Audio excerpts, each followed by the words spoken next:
So the fundamental principle of convergent facilitation is that people can collaborate on solutions that work for all of them when they commit to something that they co-create based on principles that they all agree to. And here's how it works. There are 4 insights that guide the work. The first one is that as far as people can be at the level of positions, they are far closer at the level of principles. The second one is that when people know that their needs matter, they have a much larger ability to shift into willingness rather than compromise. The third is that people have a much wider range of things that they have a willingness for than the things that they prefer.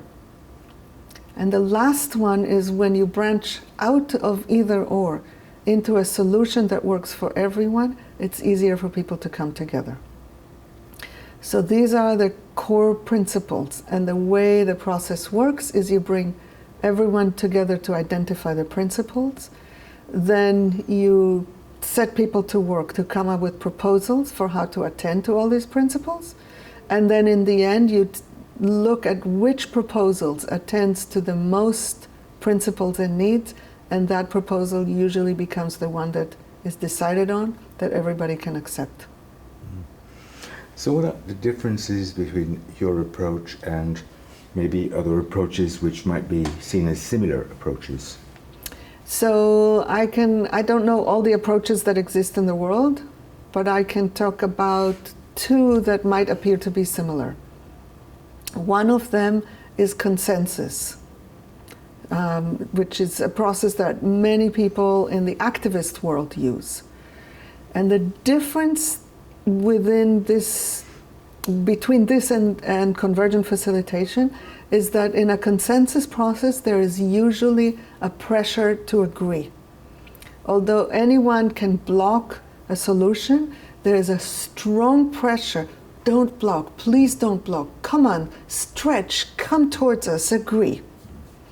And in convergent facilitation, the mode of reaching collaboration is by inviting dissent, courting dissent, inviting people to dissent so that you can identify more of the principles and needs that are required for a robust solution.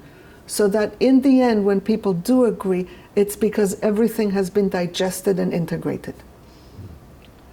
Another one that I want to contrast it with is sociocracy or holacracy. They use a similar principle. And the difference there is that moving a proposal to a decision, they choose only one level of inviting dissent, which is what they call paramount objection. And in convergent facilitation, you adapt the level of inviting dissent to the conditions that you have.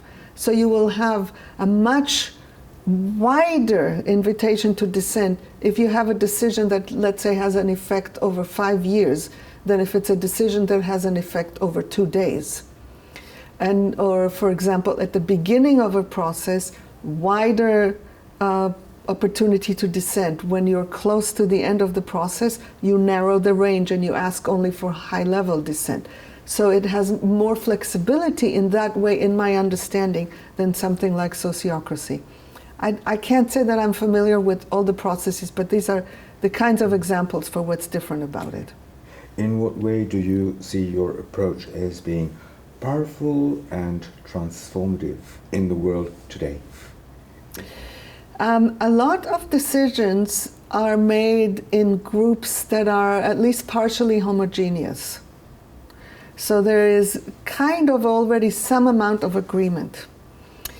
For me, in order to solve the world's problems, we must learn how to come together across polarized positions. When there are groups of people that are in significant disagreement, and yet there is a decision to be made that all of them have a stake in, that affects all of them, that is really meaningful for their lives, and yet they can't make it together. You can look, for example, at the United States. It's a country that's divided about half and half. It's a really difficult position to be divided half and half. I really believe that using this approach, if you put the right people in the room across many differences and you really focus consistently on what is the non-controversial essence of what everybody says, that all can come around, you will be able to create a solution that they all agree on. And that happened to me on a relatively small scale, but in real time, when there was a controversy around child custody in the state of Minnesota. And I brought together informally people across the range of opinions about the topic. And within 2 years, they came up with collaborative legislation. It was a process of collaborative lawmaking, not fighting of who wins.